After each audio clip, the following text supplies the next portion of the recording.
Halo pejuang konten, Anda pikir sejarah perang itu cuma tentang Romawi, Napoleon, atau dua perang dunia besar?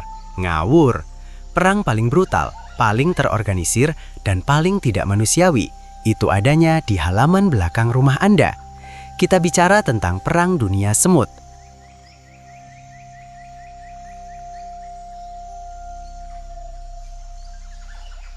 Lupakan drama Game of Thrones, ini Game of Ants, di mana perebutan kekuasaan melibatkan asam format dan penculikan anak.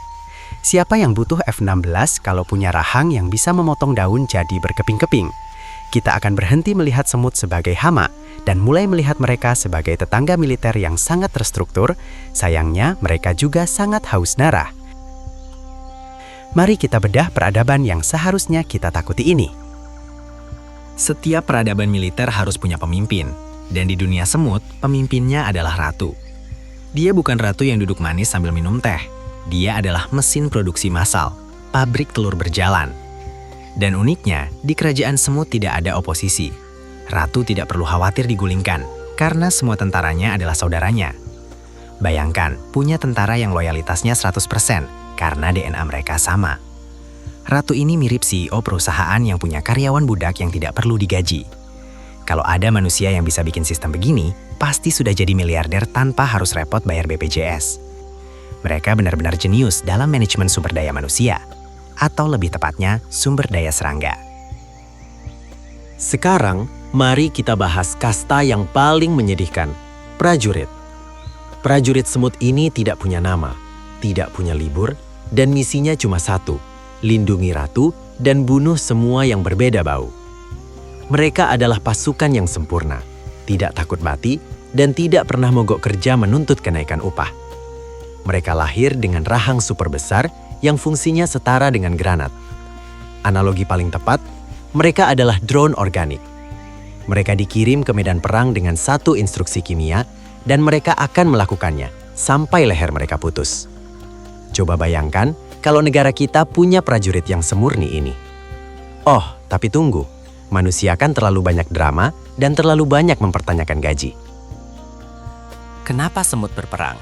Apakah karena ideologi, budaya? Tentu saja tidak.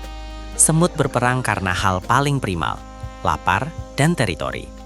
Namun, ada satu sumber daya yang membuat perang semut makin brutal, yaitu minyak bumi mereka, atau yang kita sebut honeydew. Ini adalah cairan manis yang dihasilkan oleh aphids, kutu daun, yang oleh semut dijaga dan diperah layaknya sapi perah.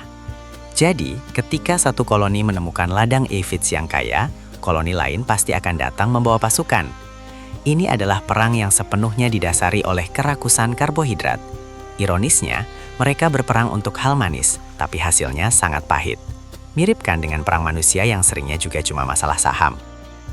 Semut tidak mengirim surat diplomatik sebelum perang. Mereka mengirim bau. Deklarasi perang semut adalah melalui ledakan feromon alarm. Begitu satu semut pencari menemukan musuh, dia akan memancarkan sinyal kimia yang seketika mengubah suasana di sarang dari santai mencari remah roti menjadi siap tempur. Sebelum penyerangan besar, koloni mengirim semut scout. Mereka ini adalah mata-mata sejati.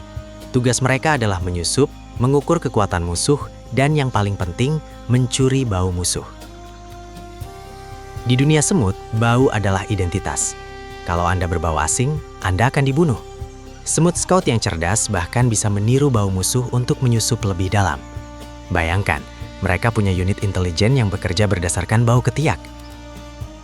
Kalau di film mata-mata, mereka harus ganti baju dan paspor. Semut cukup mandi dengan aroma musuh. Tingkat efisiensi yang memalukan bagi CIA dan KGB. Strategi klasik perang semut adalah pengepungan.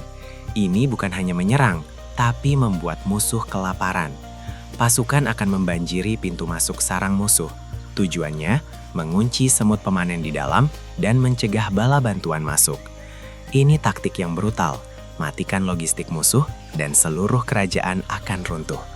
Biasanya, pengepungan ini melibatkan ratusan semut yang rela mengorbankan diri hanya untuk menjadi gerbang hidup.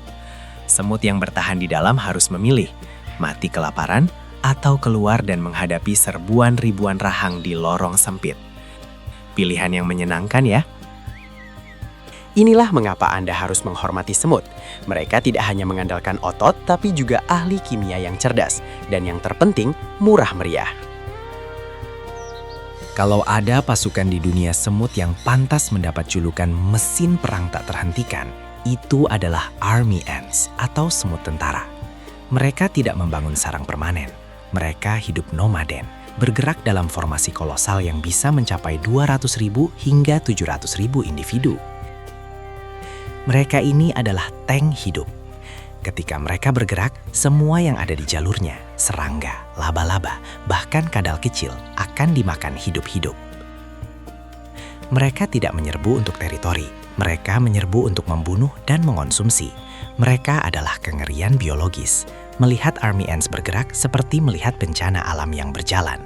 Mereka adalah buktinya bahwa teror tidak butuh ukuran. Tidak hanya manusia yang punya sejarah perbudakan, semut juga. Beberapa spesies seperti Polyergus, semut bandit, secara teratur menyerbu sarang spesies lain, Formica, untuk mencuri kepompong mereka.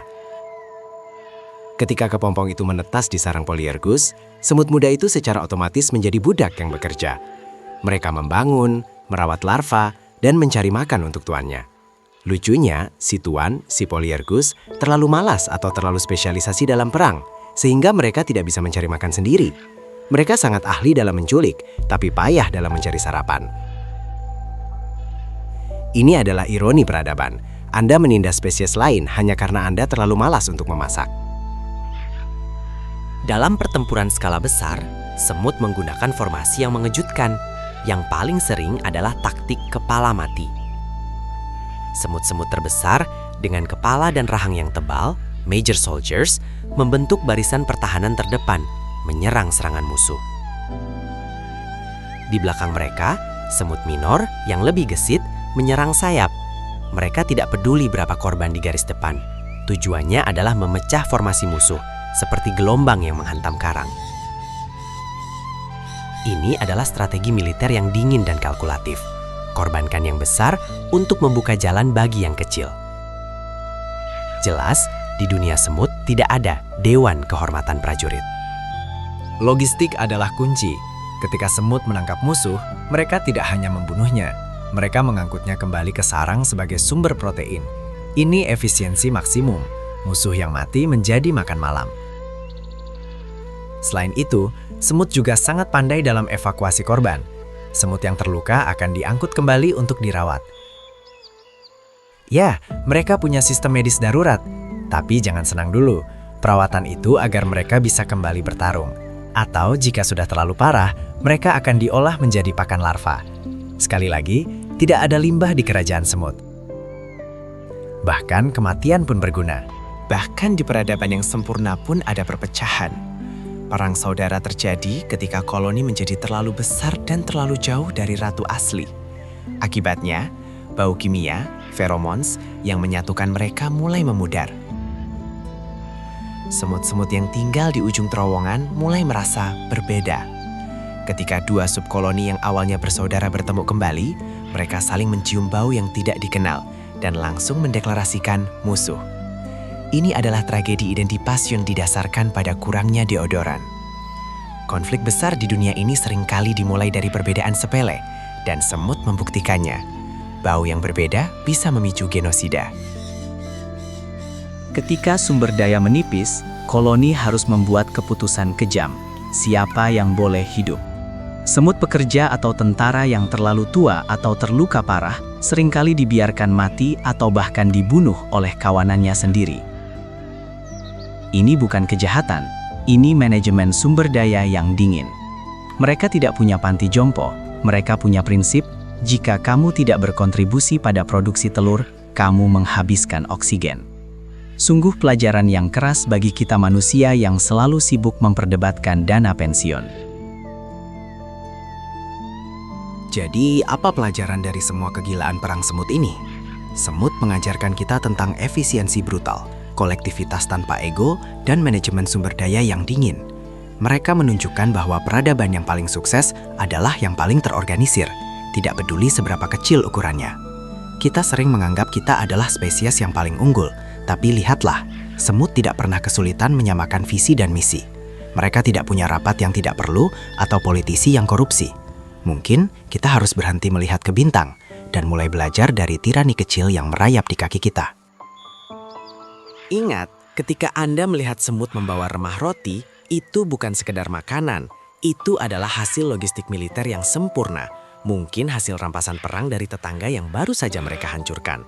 Lain kali Anda menginjak semut, sadari bahwa Anda baru saja membunuh seorang prajurit dari kerajaan yang jauh lebih efisien dari negara Anda.